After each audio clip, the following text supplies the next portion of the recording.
Sir आधे video delete कर दिए मेरा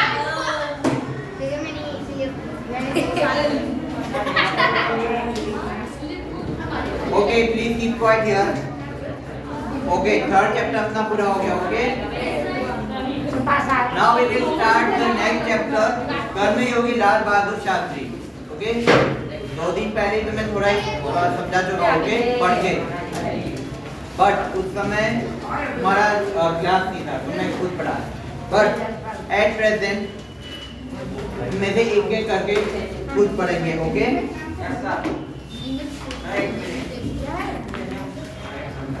Okay, चलो. As I told you about the Shankar Dayal Sharma, जो राइटर है इस कहानी के कर्मयोगी लाल बहादुर शास्त्री जी के. तो here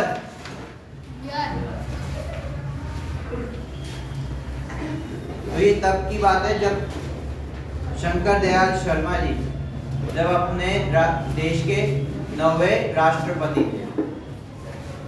ओके. तो पहले कौन पढ़ेगा इनके बारे में? शंकर दयाल जी शर्मा के बारे में कमेंट मत करो.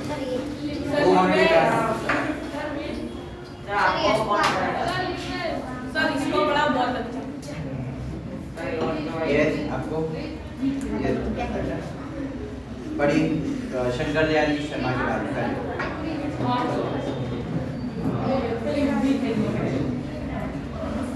और आवाज आनी चाहिए. सब आवाज आनी चाहिए प्लीज. यस बेटा जोर से पढ़ो. आवाज आनी चाहिए. Okay sit down.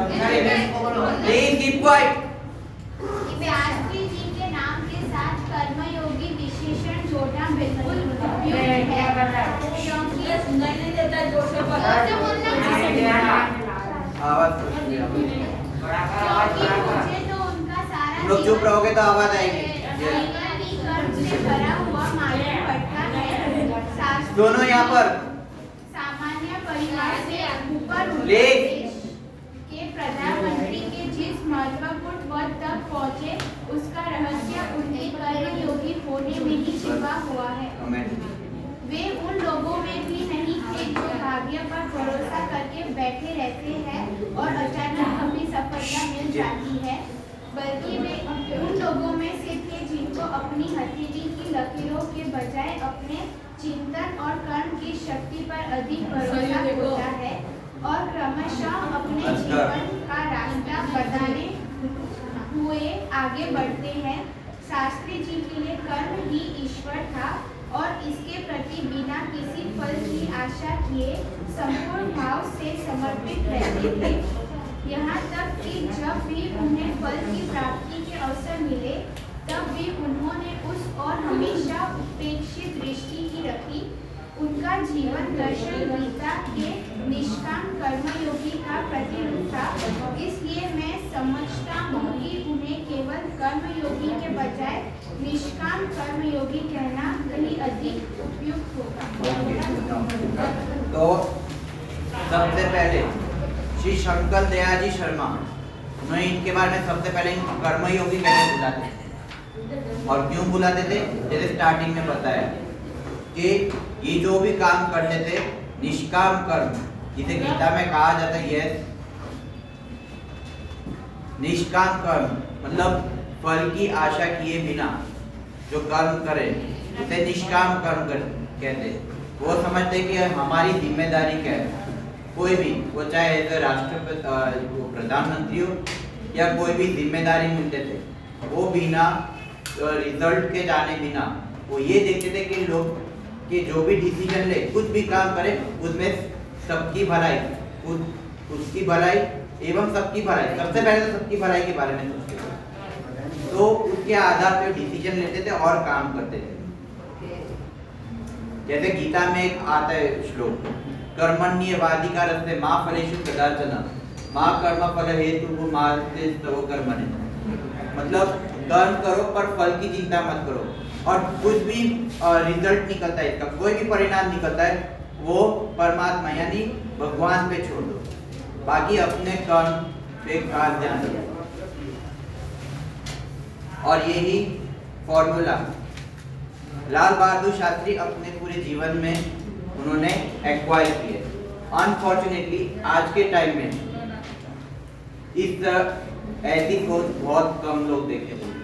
उस समय ऐसे सोच वाले ज्यादा दिन मिलते थे, लेकिन आज क्या देखते हैं कि हम ये काम करेंगे तो मुझे ये फल मिलेगा, ये रिजल्ट मिलेगा, मुझे ये रिजल्ट चाहिए तो ये मैं काम करूंगा, है ना।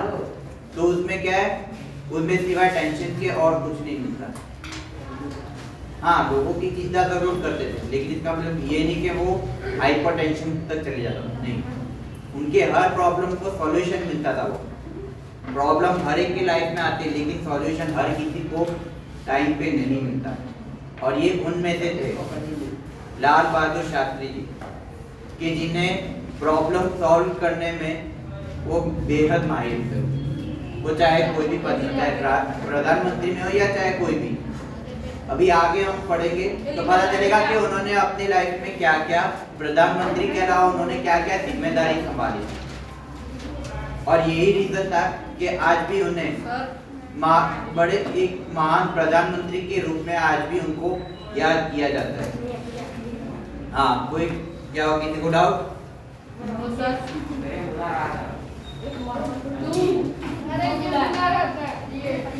कोई डाउट नहीं तो आवाज मत कर।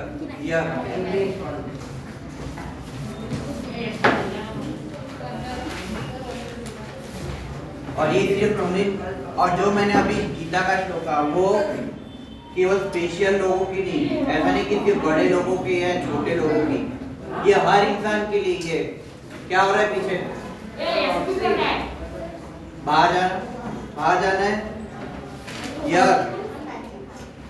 बात करना तो बाहर जा, तो फेंच के ले जाओ।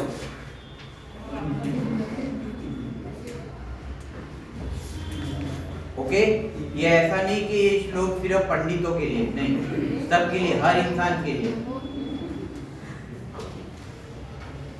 ओके, चलो।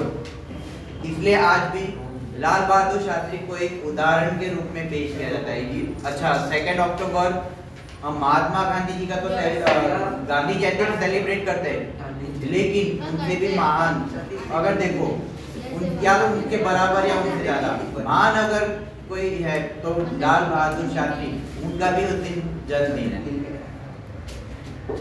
लेकिन उनकी महानता भी कम नहीं थी, इसलिए उनको उनकी जयंती भी मनाई जाती है 2 अक्टूबर। ठीक है, चलो नेक्स्ट पैराग्राफ। यस सर, हाँ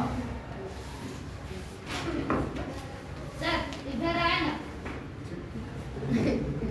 सेकंड पैराग्राफ, अपने उद्देश्य के प्रति आस्था, उस उद्देश्य को प्राप्त करने के लिए कर्म का भाव तथा उस कर्म के प्रति संपूर्ण समर्पण मुझे उनके संपूर्ण चरित्र तथा जीवन दर्शन में दिखाई। सुधारने के लिए मैं हूँ, आप सुनो बस। अपने एक भाषण में उन्होंने इसी तरह के विचार व्यक्त करते हुए कहा था, यहाँ तक कि भले ही आप राजनीतिक क्षेत्र या सामाजिक क्षेत्र या किसी अन्य क्षेत्र में कार्य करते हैं, यदि आप उसमें सफल होना चाहते हैं और अपने दायित्वों का पूरी तरह से निर्वाह करना चाहते हैं, तो आपके कार्य और संपन्न तथा भक्ति और कर्म के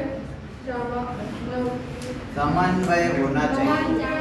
एक मिनट, अभी next paragraph follow.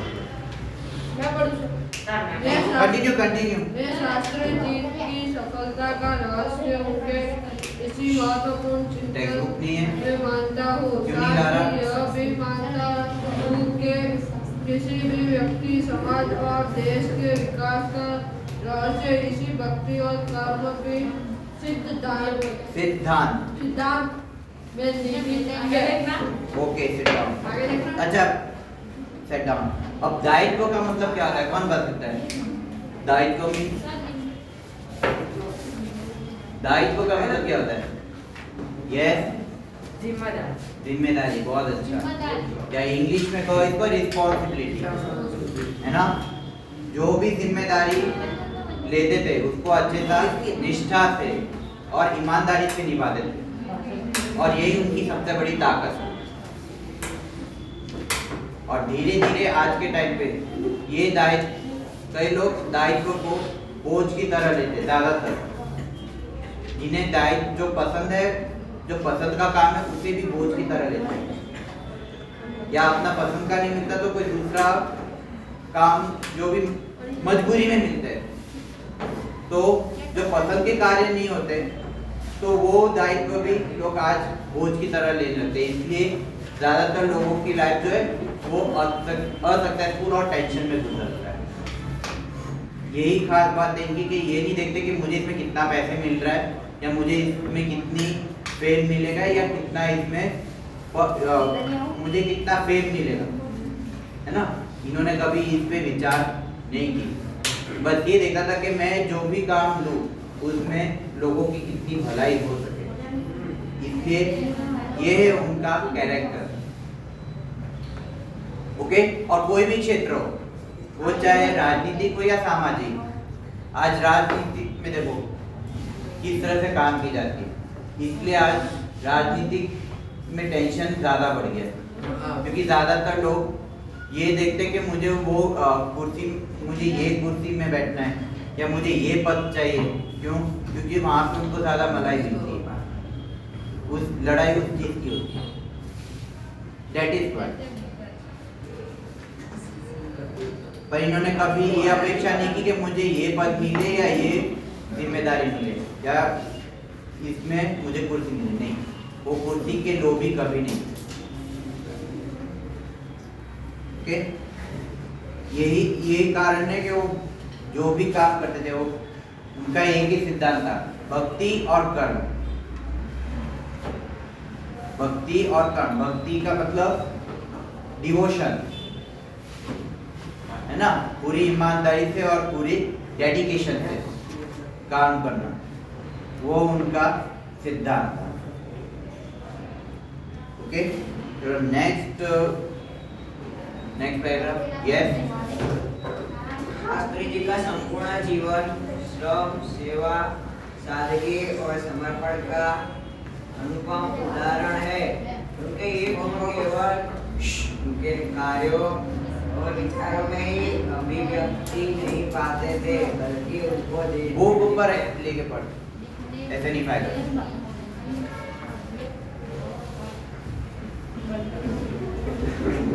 Yes, continue. इन सभी भावों का एहसास हो जाता था। उनके अपने व्यक्तित्व में विचारों का अनोखा समन्वय था। वे जो कुछ कहते थे वही करते थे, जो कुछ भी करते थे वह एकमात्र राष्ट्र लाभ की भावना से प्रेरित होकर करते थे। मुझे लगता है कि यह उनके चरित्र की एक बहुत बड़ी विशेषता थी, जिसके कारण देशवासी उन पर इतना अधिक विश्वास करते थे और उन्हें चाहते भी थे। पंडित नेहरू की समृद्ध राजनीतिक विरासत को संभालना और उसे आगे ले जाने का काम कम कठिन नहीं था, लेकिन देश ने उस समय यह साफ साफ देखा कि उसे संभालने की ताकत शास्त्री जी में ही है, और शास्त्री जी ने अपने निर्भय चरित्र और दृढ़ संकल्प शक्ति द्वारा देश की इस आकांक्षा को पूरा किया। ओके,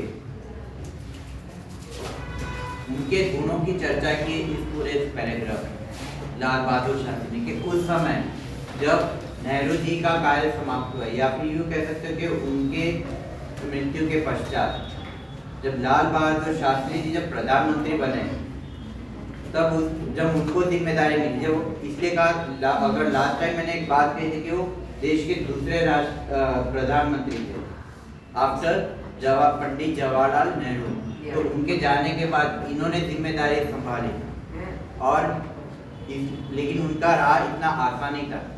या कोई जब नए प्रधानमंत्री बनते तो किसी के लिए भी कोई भी राह आसान नहीं होती, उनको मेंटेन करना और उन जिम्मेदारी को इस तरह से पूरा करना, वो भी समाज के हित में। लेकिन उन्होंने इससे राजनीति में इससे प्रधानमंत्री से पहले बनने से पहले जो कुछ भी इन्होंने जिम्मेदारी ली, जो कुछ भी कार्य किया, उन्हीं के अनुभव के आधार पे ये बड़े बड़े देश हित में डिसीजन लेते रहे और ये गुण उनको आज भी याद की जाते हैं, उनके इन गुणों को। Okay, next paragraph. Shastri ji की एक सबसे बड़ी विशेषता यह थी कि वे एक सामान्य परिवार में पैदा हुए थे। सामान्य परिवार में ही आवाज नहीं पीछे। यस। और जब वे देश के प्रधानमंत्री जैसे महत्वपूर्ण पद पर पहुंचे तब भी वह सामान्य ही बनते रहे। विनम्रता, सादगी और सरलता उनके व्यक्तित्व में एक विशेष प्रकार का आकर्षण पैदा करते थे। इस दृष्टि से शास्त्री जी का व्यक्तित्व बापू के अधिक करीब था और कहना न होगा कि बापू से प्रभावित होकर ही सन 1921 में उन्होंने अपनी पढ़ाई छोड़ी थी। शास्त्री जी पर ठीक से बैठ। हाँ, पीछे नहीं, आगे सामने देखिए। डॉक्टर भगवान दास तथा बापू का कुछ ऐसा प्रभाव रहा कि वह जीवन भर उन्हीं आदर्शों पर चलते रहे तथा औरों को इसके लिए प्रेरित करते रहे। शास्त्री जी के संबंध में मुझे उक्ति बिल्कुल सही जान पड़ी है कि विनम्र की पृथ्वी के वारिस होंगे। तो इसमें एक खास बात बताई गई कि बिल्कुल सामान्य परिवार से थे और कोई भी देखना, कोई भी बड़े आप जो भी ये सक्सेसफुल या साइंटिस्ट, उन सब की अगर पूरी बायोग्राफी देखेंगे, उनकी कहानी देखेंगे, आपको पता चलेगा कि हर कोई या तो गरीब घर से था या सामान्य घर से, लेकिन वो अपने कर्मों के आधार पे वो अपनी जो एनर्जी वो गलत जगह नहीं सही जगह लगाते थे, तब जाके वो और कुछ नया करते थे लोक हित में, वो भी केवल अपने हित में नहीं, लोक हित में कुछ बड़ा कार्य करते थे, तब जाके इतने आज भी उनको याद की जाती है as a successful personality. Okay, जैसे कहा लास्ट टाइम भी, स्टीव जॉब, थॉमस एडिसन, फिर ये अच्छा गौतम बुद्ध में भी इन सब में आते हैं, है ना? कोई भी हो, आर्यभट्ट, देखो ये अलग चीज है, लेकिन जो साइंटिस्ट जो डिस्कवर किए, जैसे ये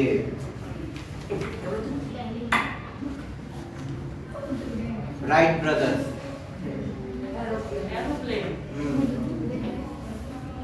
जितनों ने भी आविष्कार किए, देखना उनकी बायोग्राफी देखना, वो कोई पढ़े लिखे नहीं थे, भले ही अनपढ़ थे, लेकिन उन्होंने कुछ ना कुछ आविष्कार किया लोगों के हित में, तब जाके आज इसलिए उनको याद की जाती है। वो प्रैक्टिकल वर्क ज्यादा करते थे, वो ये देखते थे कि ये करने से क्या होगा और कुछ ना कुछ अपग्रेडेशन करते थे। बस उनमें से भी एक एग्जाम्पल ये भी है, लाल बहादुर शास्त्री, जो अपने इंडिया के ओके एकदम सामान्य परिवार, लेकिन इनकी सोच विचार एकदम उत्तम श्रेणी के, और ये जिन लोगों के साथ उठते बैठते थे, गांधी जी है, भगवान दास जी है, तो उन सब के जीवन से प्रेरित होकर, सिर्फ केवल उनकी बातें सुनकर नहीं, ज़्यादातर लोग क्या करते हैं, आजकल मोटिवेशनल स्पीकर आज बहुत ज़्यादा देखने को मिलते हैं, है ना। बट ये भी देखना जरूरी है कि वो मोटिवेशन जो करते हैं वो किस चीज़ का करते हैं, वो लालच के आधार पे करते हैं या किसी दूसरे के आधार पे। एक्चुअली क्या इतना फॉर्म है, आर्यभट्ट ने जीरो का इन्वेंशन किया था ना। उन्होंने किया, लेकिन उन्होंने प्रैक्टिस के आधार पे किया, है ना।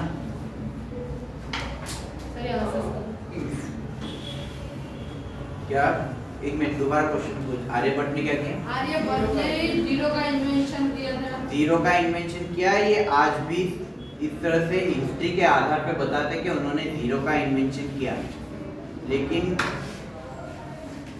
अभी तो सिर्फ किसी पुस्तकों में कहीं ना कहीं लिखा होगा, इसलिए आज भी माना जाता है।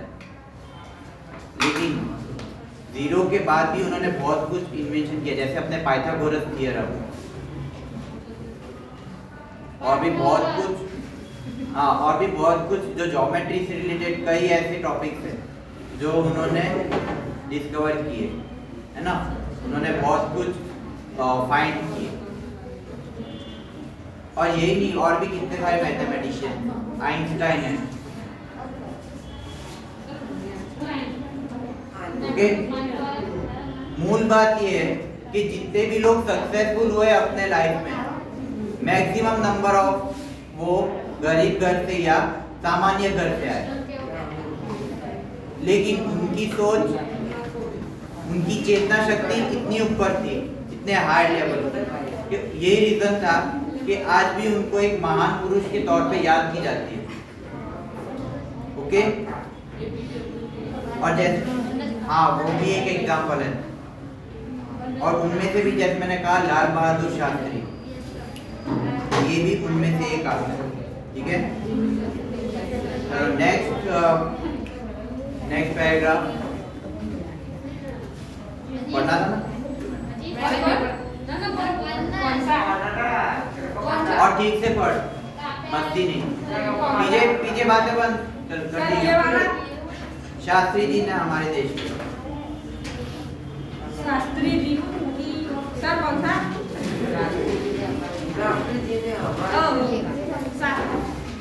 इसे बोल रहा हूँ यहाँ ध्यान दे, इधर उधर नहीं चल।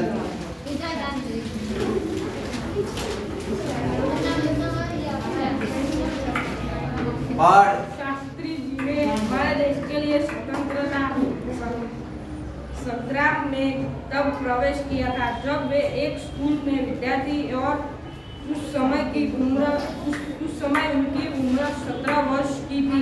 गांधी जी के आह्वान पर वे स्कूल छोड़कर बाहर आ गए थे। इसके बाद काशी विद्यापीठ में उन्होंने अपनी शिक्षा पूरी की। उनका मन हमेशा देश की आज़ादी और सामाजिक कार्यों की ओर लगा रहा। परिणाम यह हुआ कि सन 1926 में वे लोक सेवा मंडल में शामिल हो गए, जिसके वे जीवन भर सदस्य रहे। इनमें शामिल होने के बाद से शास्त्री जी ने गांधी जी के विचारों के अनुरूप अछूतोद्धार के काम में अपने आप को लगाया। एक मिनट, अछूतोद्धार दो शब्द में ये मर्ज किया है, अछूत उद्धार, ठीक है। जो उस समय अछूत जो अनटचेबिलिटी ऑफ पीपल थे उस समय कम्युनिटी, तो उनके उद्धार के लिए इन्होंने कई सेवाएं की। यहाँ से शास्त्री जी के जीवन का एक नया अध्याय प्रारंभ हो गया। सन 1930 में अब नमक कानून तोड़ो आंदोलन शुरू हुआ, तो शास्त्री जी ने उसमें भाग लिया, जिसके परिणाम स्वरूप उन्हें जेल जाना पड़ा। यहाँ से शास्त्री जी की जेल यात्रा की जो शुरुआत हुई, तो वह सन 1942 के भारत छोड़ो आंदोलन तक निरंतर चलती रही। इन 12 वर्षों के दौरान वे 7 बार जेल गए। इसी से यह अंदाजा लगाया जा सकता है कि उनके अंदर देश की आज़ादी के लिए कितनी बड़ी ललक थी। दूसरी जेल यात्रा उन्हें सन 1932 में किसान आंदोलन में भाग लेने के लिए करनी पड़ी। सन 1942 की उनकी जेल यात्रा 3 वर्ष की थी, जो सबसे लंबी जेल यात्रा थी। ओके, तो जनरली जो 12th कंप्लीट किए होते हैं, जनरली जो स्टूडेंट जिस टाइम पे 12th कंप्लीट करते हैं, लगभग उसी टाइम पे इन्होंने ये स्वतंत्रता संग्राम में उन्होंने भाग लेना शुरू किया। नहीं तो आज के टाइम में ज़्यादा से ज़्यादा क्या 12th के बाद क्या करते हैं, मेनली ग्रेजुएशन कोर्स करते हैं, ग्रेजुएशन के कोर्स या फिर कोई डिप्लोमा कोर्स एक्सेट्रा। आज ज़्यादा ये दिक्कत, लेकिन उन्होंने स्वतंत्रता संग्राम में भाग इसलिए लिया क्योंकि उनकी इच्छा थी कि वो देश के लिए कुछ करे, कुछ अच्छा करे, कुछ सकारात्मक करे और अंग्रेजों के विरुद्ध, अंग्रेजों की जो उस समय नियम चलते थे हमारे देश में, और वही कारण था कि उस समय भारतीयों का शोषण ज़्यादा होता था, तो उसके विरुद्ध उन्होंने स्वतंत्रता संग्राम में भाग लेना शुरू किया, वो भी बहुत कम उम्र में, जैसे इसमें 17 वर्ष की बताई गई। उसके बाद भी हाँ, स्वतंत्रता संग्राम में तो भाग लिया, लेकिन उसके बाद भी उन्होंने बाद में भी उन्होंने पढ़ाई पूरी की काशी विश्वविद्यापीठ। और 1926 में, जैसे इसमें बताया गया, लोक सेवा मंडल में वो एक ग्रुप था उनका, लोक सेवा मंडल, वहाँ पे शामिल होना शुरू हुआ, वहीं से उनकी यात्रा शुरू हुई। एक तरह से देखो तो कहीं ना कहीं राजनीतिक यात्रा उस 1926 के दौर से, मतलब ईयर से उन्होंने शुरू किया। और तब उनके बाद भी जैसे इसमें बताया गया है कि सेवा करना उनके स्वभाव में था, तो उन्होंने ये शुरुआत उन्होंने अछूत लोग, जो उस समय जो एक अलग जाति थी अछूत लोग, तो उनके लिए उन्होंने सेवा कार्य वहीं से शुरू किया। हर तरह की सेवा जो उनकी जरूरत थी, जो उनको एक तरह से अलग दृष्टि से, गलत दृष्टि से लोग देखा करते थे, या अंग्रेज मजबूर करते थे कि ऐसे लोगों को किस नजरिए से देखना है। आज उसका परिणाम हम कहीं ना कहीं देख रहे हैं कि मतलब उस समय जो अछूत लोग जो पीड़ित होते थे, तो उस पीड़ा को कम करने की जिम्मेदारी लाल बहादुर शास्त्री ने अपने समय में की। तो उसके बाद भी कई तरह के आंदोलन और कई तरह के जेल यात्रा, जेल में गए कई बार उन देश के हित के लिए। उस समय अंग्रेजों का राज चलता था, तो उनके जो नियम पालन नहीं करते थे, भले वो देश हित में हो, लेकिन जो उनके नियम पालन नहीं करते थे अंग्रेजों के, तो उनको जेल में डाल दिया जाता था। लेकिन इसका मतलब ये नहीं कि वो बदनाम हो गए पूरी तरह, नहीं। अगर देश हित के लिए अगर जेल भी जाना पड़े, तो वो भी उस समय कोई मामूली कार्य नहीं होता। इसलिए आज भी हम जितने भी ये क्रांतिकारियों का नाम लेते, कोई ना कोई या तो जेल गए या तो अंग्रेजों से मार खाए। ठीक है, चलो next paragraph. Who want to learn? Who want to read? Yes. Anyone? Sir ये लिखना आप अपना देखो पहले। ले और ले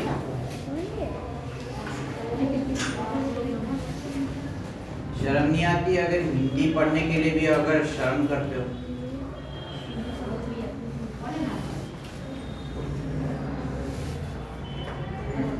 इतना शर्म क्यों है हिंदी पढ़ने में? मैं पढ़ लूं सर, उसको पढ़ना है।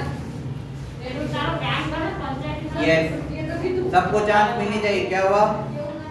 सर मैं ही पढ़ लूं सर। अभी थोड़ी देर बाद। Yes, next. कमेंट बस, आवाज नहीं। यस, और थोड़ी जोर से।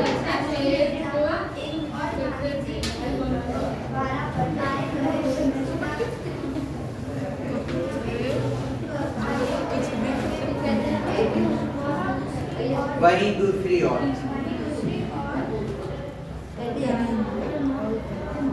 जो पढ़ रही हो सुनो। पदाधिकारी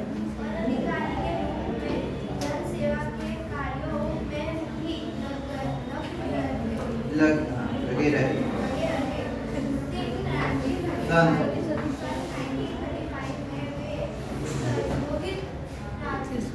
संयुक्त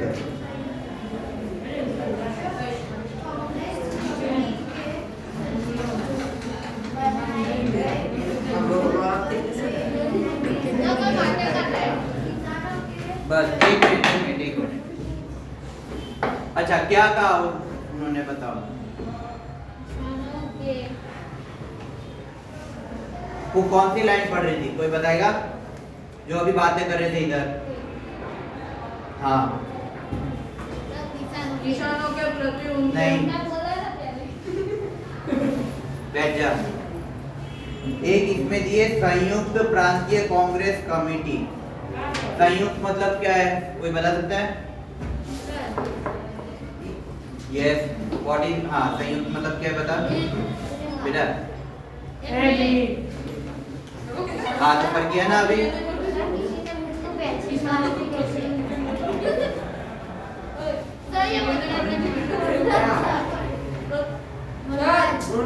व्हाट इज मीन बाय संयुक्त। यस वो तो यही लाइन पढ़ रही थी मैंने कहा वो।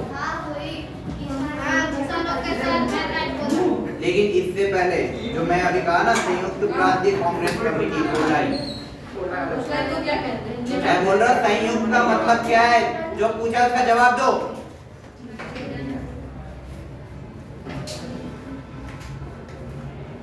संयुक्त मतलब क्या है किसी को पता है। कल भी मैंने ये शब्द कहा था। कल ही हमने इसके बारे में हमने थोड़ा डिस्कशन किए थे लास्ट में। भूल गए। संयुक्त मतलब जॉइंट फैमिली संयुक्त परिवार।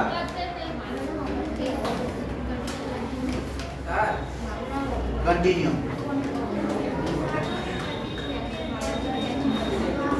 विशेष लगाव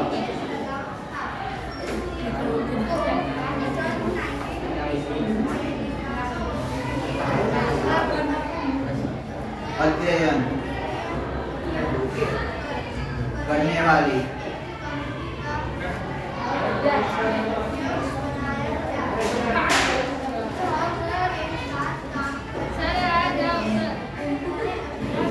बस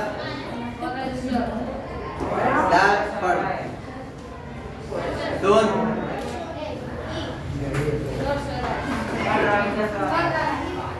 जमींदारी सर आपका पीरियड ड्राइंग के साथ ओके